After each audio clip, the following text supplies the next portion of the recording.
Pemirsa, seorang pria di Kota Medan, Sumatera Utara belum lama ini diamuk warga usai kedapatan mencuri sekarung beras seberat 5 kilogram dari sebuah warung di kawasan Medan Polonia. Namun bukannya dipenjara karena perbuatannya, pelaku malah menerima bantuan sembako dari polisi.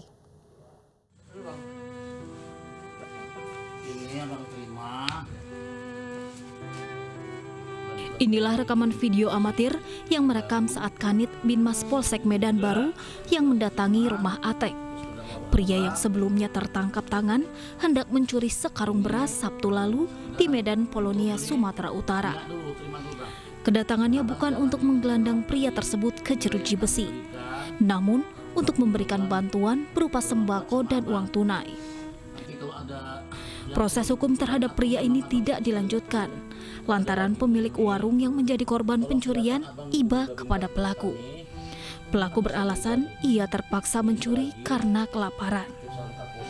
Apalagi Atek yang bekerja sebagai tukang bubut tak lagi memiliki penghasilan akibat pekerjaan sepi sejak mewabahnya virus corona. Sebelum kami pulangkan, kami tanya dulu, saudara Atek kenapa mengambil beras. Nah, saudara Atek menjelaskan bahwa dia sudah tidak makan beberapa hari karena kelaparan. Nah, kemudian juga kami mengecek ke rumah apakah betul keterangan dari saudara Ate. Dan yang betul, saudara Ate memang sudah beberapa hari tidak makan karena beras yang dia dapatkan dari pemerintah kebetulan memang diberikan sama istrinya dan sudah dicek juga oleh Kanit Binmas ke Kepala Lingkungan. Jadi betul memang berasnya diberikan kepada istrinya. Kasus pencurian sekarung beras seberat 5 kg yang dilakukan Atek viral di media sosial. Warga pun akhirnya simpati atas kasus ini karena latar belakang Atek yang mencuri semata hanya karena ia sudah tidak makan selama beberapa hari. Ditambah lagi, ia hidup sebatang kara. Atau saya pribadi, ini sekali lagi urusan Kapolsek. Bagaimana kronologis hingga Atek terpaksa mencuri sekarung beras karena kelaparan? Kita sudah terhubung dengan Pak Atek. Selamat malam, Pak Atek. Ya, selamat malam, Bu. Iya, Pak Atek, apakah betul Bapak terpaksa mencuri karena kelaparan? Bagaimana ceritanya saat itu? Beginilah ceritanya, Bu, ya. Pada saat malam Minggu tanggal 18, sekitar jam-jam 6 maghrib gitu. Setelah itu saya membeli mie 1 bungkus dan selingkar antinya bakar. Saya tengok ada beras di situ, lantaran saya hampir seminggu nggak makan. Niat saya pun timbul untuk mencuri sekarung beras. Jadi awalnya ke toko itu untuk membeli mie begitu ya? Iya, Bu, ya. Dan sudah 1 minggu tidak makan, Pak Atek sehari-hari pekerjaannya apa? Saya di bengkel puput. Dan selama wabah COVID-19 ini memang mengalami penurunan penghasilan? Iya, ya, Bu. Berapa biasanya penghasilan yang diperoleh dalam sehari? 110.000, Bu. 10.000? 110.000. 110.000. Setelah kemudian dalam masa-masa pandemi ini berapa penghasilan yang diperoleh dalam sehari? Kadang masih kerja, kadang nggak juga, Bu. Sehari ya dapat 110.000 gitu aja. Dan informasinya Pak Atek, proses hukum akibat perbuatan Pak Atek ini tidak dilanjutkan, benar ya Pak ya? Iya, Bu, ya. Alasan proses hukum tidak dilanjutkan ini apakah diberitahu oleh pihak polisian, apakah memang dari pihak polisi yang melepaskan atau memang dari pemilik toko ataupun warga yang menolak atau mencabut tuntutan terhadap Pak Atek? Dari pihak toko Bu yang mencabut tuntutannya untuk melepaskan kita, Bu. Pada saat Pak Atek berada di toko ini kemudian ketahuan begitu melakukan pencurian, bagaimana reaksi dari pemilik toko dan warga sekitar? Ya, pada waktu kita melakukan pencurian, pemilik toko menjadi maling, Bu. setelah itu datanglah warga untuk mengharbini kita, Bu. Setelah itu pemilik toko yang memanggil pihak kepolisian? Di telepon, Bu. Kemudian apa yang dilakukan polisi pada saat tiba di lokasi? Langsung kita di Borgor. Kemudian sempat dibawa ke Polsek setempat, Pak Atek? Iya, dibawa ke Polsek setempat, Bu. Bagaimana kemudian ceritanya hingga Pak Atek ini dilepaskan, bahkan juga mendapatkan bantuan ya dari pihak kepolisian? Ya, karena dari pihak kepolisian membantu kita untuk memviralkan ini. Baik, dan pemirsa, saat ini kami juga sudah terhubung dengan Prof. Hamdi Muluk, psikolog sosial. Selamat malam, Prof. Hamdi. Selamat malam. Iya, Prof. Hamdi, apakah tindak kriminalitas yang dilakukan Pak Atek ini bisa dikatakan memang merupakan salah satu contoh dampak dari wabah corona? Oh iya, mungkin cerita-cerita seperti ini kalau kita telusuri ke banyak tempat, mungkin akan ketemu juga. Entah itu tidak dilaporkan ataupun ketahuan. Tapi intinya begini, memang corona ini akan punya dampak lain yang harus kita perhitungkan dengan seksama, yaitu dampak kehidupan sosial ekonomi ini.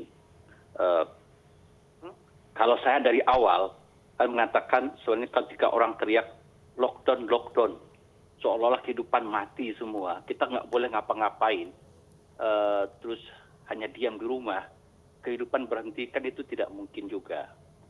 Sebenarnya dalam menghadapi corona ini menurut saya pembatasan sosial berskala besar ini secara terukur itu sudah tepat.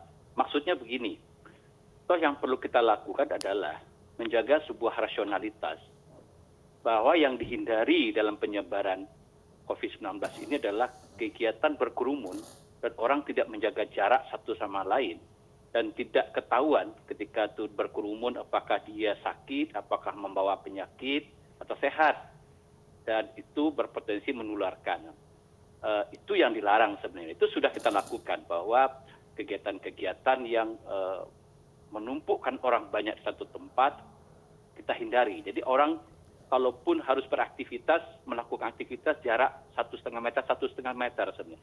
Dan itu secara rasional, walaupun saya bukan ahli medis ya, ahli epidemiologi, tapi secara nalar bisa kita katakan sebenarnya aman. Jadi tidak perlu juga kita membuat kehidupan ini berhenti.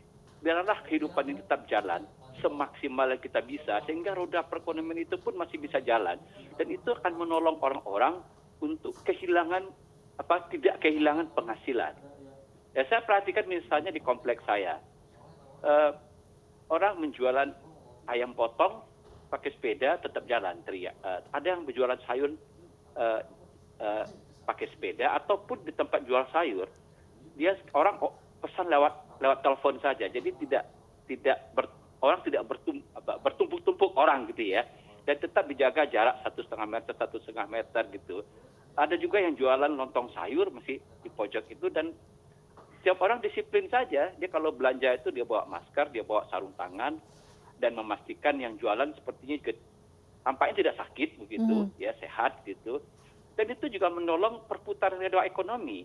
Nah, artinya kalau kegiatan ini masih kita maksimalkan bisa jalan, potensi orang tidak punya penghasilan itu kan makin berkurang dan ekonomi masih nggak lumpuh gitu. Nah, artinya PHK, pengangguran itu bisa kita cegah tidak begitu masif begitu. Karena kalau pengangguran masif seperti logika lockdown total itu kan berhenti semua. Jadi saya menganggap misalnya yang masih bisa sektor produktif masih jalan dengan semaksimal mungkin protokol kesehatan itu diperhatikan, artinya rajin aja mencuci tangan, jarak dijaga gitu loh. Dagang masih bisa jalan sebenarnya dan itu akan membuat kita lebih kuat sebagai bangsa. Nah, kerentanan sekarang adalah yang ditakutkan orang sekarang gelombang PHK besar-besaran ini. Dan orang tidak punya penghasilan. Nah, disitulah nanti orang bisa melakukan kriminalitas secara terpaksa itu. Jadi tidak punya niat untuk melakukan pencurian, melakukan. Nah, ini kan bisa menimbulkan dampak-dampak ikutan yang tidak kita antisipasi. Misalnya masyarakat tidak tahu, seperti dari kasus Pak Ateng ya, apa namanya tadi. Iya, Prof, kalau kita lihat dikeroyok misalnya, Prof, kalau di Jakarta dan sekitarnya kita lihat memang bantuan sudah begitu banyak disalurkan. Betul. Namun kita lihat seperti kasus Pak Atek di Medan, kemudian juga sebelumnya ada Bu Yuli juga yang meninggal setelah 2 hari tidak makan. Apakah memang perhatian ke daerah ini masih cukup kurang saat ini? Ya, ini menurut saya solusinya sekarang adalah mari kita perkuat solidaritas, ya. Dan terutama memanfaatkan modal sosial kita yang besar itu adalah di komunitas. Mulai berangkat dari RT misalnya. Di kampung-kampung. Kita berdayakan sekarang pemuka-pemuka kampung. Dan pendataan yang penting. Menurut saya pendataan yang penting. Jadi bahkan sebenarnya sebelum COVID-19 pun kita masih sering menjumpai keluarga-keluarga miskin yang nggak makan gitu ya. Nah ini kan nggak boleh. Kita kan ini kita punya Pancasila ya, kemanusiaan itu harus kita berdayakan. Jadi di data di sekeliling kita tuh siapa orang yang terdampak ini, dan itu kita bantuan-bantuan ini kita maksimalkan. Hanya dengan itu sekarang misalnya kriminalitas itu bisa dicegah. Baik, saya terakhir ke Pak Atek.